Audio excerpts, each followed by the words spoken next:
Hello et bienvenue sur ce premier épisode de podcast. Je suis Maëva, l'auteur du blog The Caffeine Break. Bienvenue. Hey, c'est l'heure de la pause café.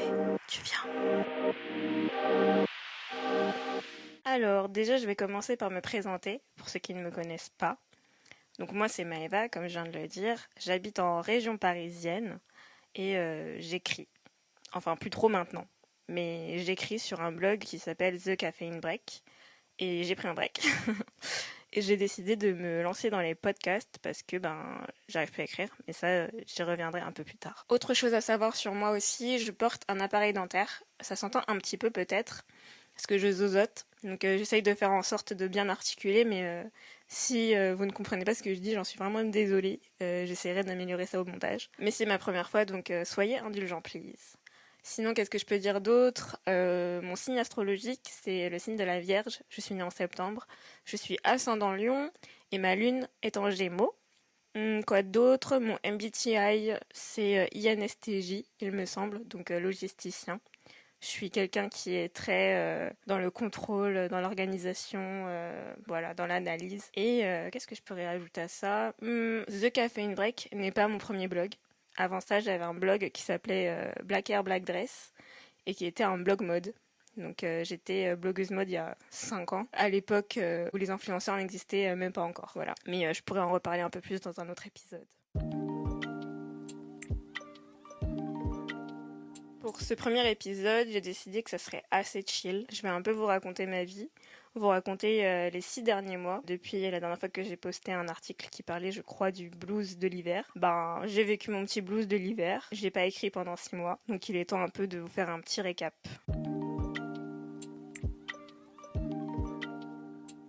Alors, qu'est-ce que j'ai fait durant les 6 derniers mois? Je pense que j'ai principalement travaillé. La plupart de mon temps, je l'ai donné à mon travail. C'est un peu triste à dire, mais c'est vrai. Donc, je suis community manager. Je m'occupe des réseaux sociaux pour les marques. Et le travail que j'occupe actuellement, en fait, c'est mon premier boulot depuis mon burn-out qui a eu lieu en 2021. Donc, il m'a fallu énormément de temps déjà pour m'acclimater, pour me réhabituer au monde du travail, pour prendre le temps de re-aimer travailler et me trouver une routine tout simplement où j'ai un équilibre entre ma vie perso et mon travail.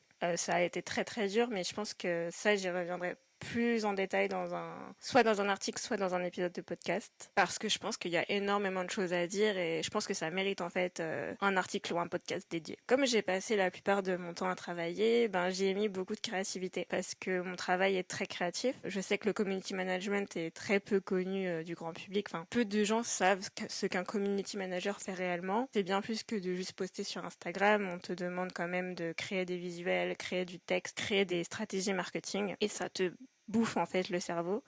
Et quand t'es quelqu'un de créatif, que t'as quelque chose à côté, un blog à côté, que tu fais du dessin à côté, que t'as des hobbies à côté, c'est épuisant parce qu'en fait on passe la majorité de notre journée à créer pour une marque.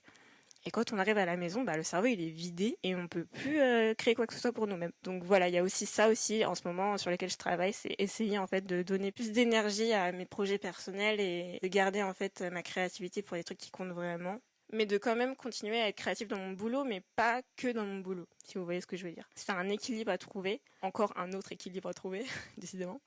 Pour l'instant, je n'y suis pas encore. Et pour tout vous avouer, ça fait 1 mois que j'ai acheté mon micro de podcast. Et c'est que aujourd'hui que j'enregistre mon premier podcast. Genre, mon micro était littéralement en train de prendre la poussière dans sa boîte depuis 1 mois. Et je me suis dit, non, c'est bon, aujourd'hui, j'ouvre ma boîte de micro, j'enregistre un truc, peu importe, et je le poste. Donc voilà, je me suis fait un peu bouffer par le travail pendant les 6 mois. J'ai aussi un peu mis ma tête dedans parce que j'avais d'autres problèmes sur le côté. Et que la seule chose que je sais faire quand j'ai des problèmes, c'est juste de me plonger à fond dans le travail. Ce qui est pas très sain. C'est assez toxique. Ne le faites pas. Si vous le faites, arrêtez. Arrêtez. Mais j'aime beaucoup travailler aussi. Enfin, je suis quelqu'un de base très scolaire. Et dès que je suis rentrée dans le monde du travail, je sais pas, pour moi c'est essentiel de travailler. Je vais pas m'étendre là-dessus, mais donc comme j'ai fait un burn-out, j'ai arrêté de travailler pendant 1 an. Et je vous avoue que même si c'est le feu de vraiment de pas travailler, on va pas se mentir, de se lever à 13h, de vivre la vida loca. Il y a un moment donné où on a envie en fait d'avoir des tâches, d'avoir un truc à faire, de sentir un peu de la reconnaissance et d'être fier un peu de ce qu'on fait. Parce que je vous avoue que là, ce que je faisais, c'était sortir manger, voir mes potes. Et certes, c'était génial, mais je suis très contente d'être retournée dans le monde du travail. Et ça, c'est marrant de dire ça, mais je suis contente de me lever le matin pour aller travailler. Et je pense que c'est un grand accomplissement parce que il y a 2 ans, J'aurais jamais pensé dire ça. Après mon burn-out, je voulais plus jamais entendre parler du travail. Et aujourd'hui, je me lève le matin et je me dis, ah, faut que je fasse ma to-do list de ce que je vais faire aujourd'hui.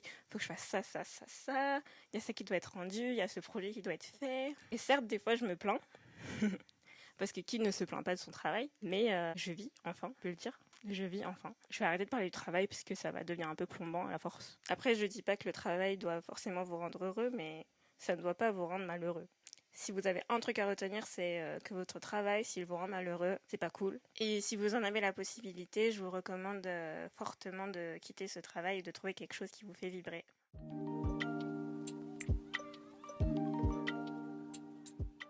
Pendant les 6 derniers mois aussi, j'ai passé une nouvelle étape qui était de prendre mon temps et d'essayer de vaincre ma solitude. Je suis quelqu'un qui est très sujette à l'anxiété et à la dépression, surtout la dépression saisonnale. J'ai eu énormément de problèmes de santé sur les 6 derniers mois. Pas grave, hein, heureusement, mais beaucoup de problèmes de santé qui ont fait que ça a beaucoup affecté ma santé mentale, ma santé physique. Et j'ai vécu pas mal de choses durant l'année qui est passée qui font que il faut guérir en fait. Encore et toujours guérir. Par exemple, j'ai dû réapprendre à réapprivoiser mon corps. Donc, confession et trigger warning, on va parler de troubles du comportement alimentaire. Donc, si ça vous trigger, je vous conseille de skip au moins 3-4 minutes plus tard. J'ai toujours eu des problèmes avec mon corps parce que j'étais toujours un peu plus, entre guillemets, grosse que la moyenne. Il y a 2 ans, j'étais une skinny bitch. J'ai perdu énormément de poids en fait après le Covid, quand on était dans la période, vous savez, de confinement, juste après mon burn-out. Je me suis en fait jetée dans un style de vie super healthy que je pouvais maintenir à l'époque parce que justement on était en confinement, donc il n'y avait pas de restaurant, il n'y avait rien, on avait rien à foutre de nos journées que de sortir faire du sport pour courir, pour avoir une excuse pour sortir. Et à ce moment-là, j'ai commencé à courir, j'ai commencé à surveiller mon alimentation, à compter mes calories et j'ai perdu, je crois, presque 10 kilos. Et je me sentais, au début, je me sentais très bien. J'ai commencé à m'affaiblir. De base, je suis quelqu'un qui fait du sport 3-4 fois par semaine. Donc j'adorais courir sur le tapis, j'adorais faire des petits abdominaux à la salle de sport. Mais là, j'en étais à un stade où ma santé en fait était en déclin parce que dès que je faisais une séance de sport, j'étais à 2 doigts en fait de m'évanouir. Mais après ça, j'ai recommencé en fait à arrêter de compter mes calories, à manger correctement et je me suis rendu compte qu'en fait que la nourriture, c'est en fait ce qui nourrit le corps et ce qui nous donne de l'énergie. Et j'ai complètement switché mon mindset. Et en fait, en switchant toute cette manière de penser, évidemment, j'ai repris du poids. Et j'ai repris quasiment tous les kilos que j'avais perdus. Mais autrement, parce que je fais de la musculation maintenant. Donc c'est principalement du muscle. Mais ça n'empêche pas de voir les chiffres sur la balance monter, ce qui est assez triggering, on va pas se mentir. Que mes vêtements ne me vont plus comme avant et que du coup, il faut encore une fois que je réapprivoise un corps qui est plus, entre guillemets, gros qu'avant. Mais personne ne me considérerait comme grosse, à part moi. Je fais aussi beaucoup de body dysmorphia, donc c'est impossible pour moi de me voir telle que je suis vraiment. Donc c'est une bataille de tous les jours. Il y a des jours où je me lève et j'adore mon corps. Il y a des jours où je me lève et je déteste mon corps. Je pense que tout le monde est concerné par ce genre de soucis, mais c'est quelque chose qui m'a beaucoup préoccupée durant les 6 derniers mois, surtout vis-à-vis de mes problèmes de santé qui ont fait que j'ai soit dû arrêter le sport, soit j'ai pris du poids, soit j'ai perdu du poids. Donc en fait, mon corps change sans arrêt et on dirait qu'il se stabilise pas. Et c'est très, très, très, très dur à vivre. Donc ça, c'est une des phases que j'ai vécues, que je suis encore en train de vivre, que j'essaye de gérer. Mais je pense que j'en ferai un podcast parce que je trouve que c'est un sujet assez intéressant et que ça peut peut-être aider certains ou certaines d'entre vous, je sais pas. N'hésitez pas à me dire si ça vous intéresse comme sujet, je serais très contente d'en parler.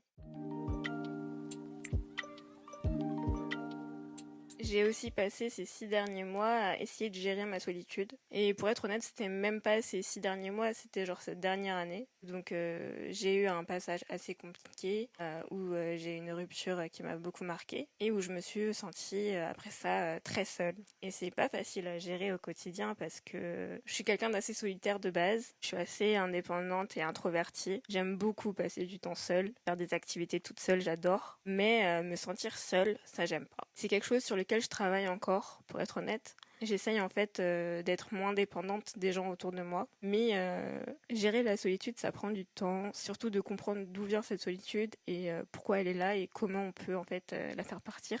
Ou tout simplement comment on peut vivre avec sans en être mal. À côté de ça, j'ai aussi beaucoup de mal à écrire. J'ai beaucoup en fait d'idées d'articles, mais c'est très emmêlé dans ma tête et j'arrive pas à me poser pour écrire en fait. C'est vraiment très dur. Ça m'arrive pas souvent, mais quand ça m'arrive, ça dure longtemps. Donc du coup, j'ai décidé de faire un podcast parce qu'au moins comme ça, je peux juste parler et dire ce que j'ai dans la tête. Et peut-être que ça va m'aider aussi à écrire ces articles.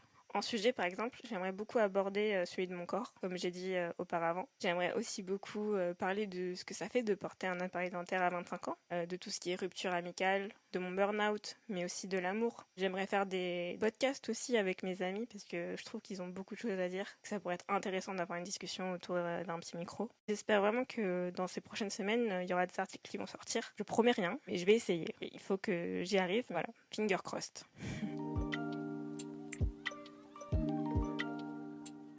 Voilà tout ce qui s'est passé durant ces 6 derniers mois. Maintenant, vous êtes up to date. On va enfin pouvoir parler de sujets d'actualité, de sujets à chaud.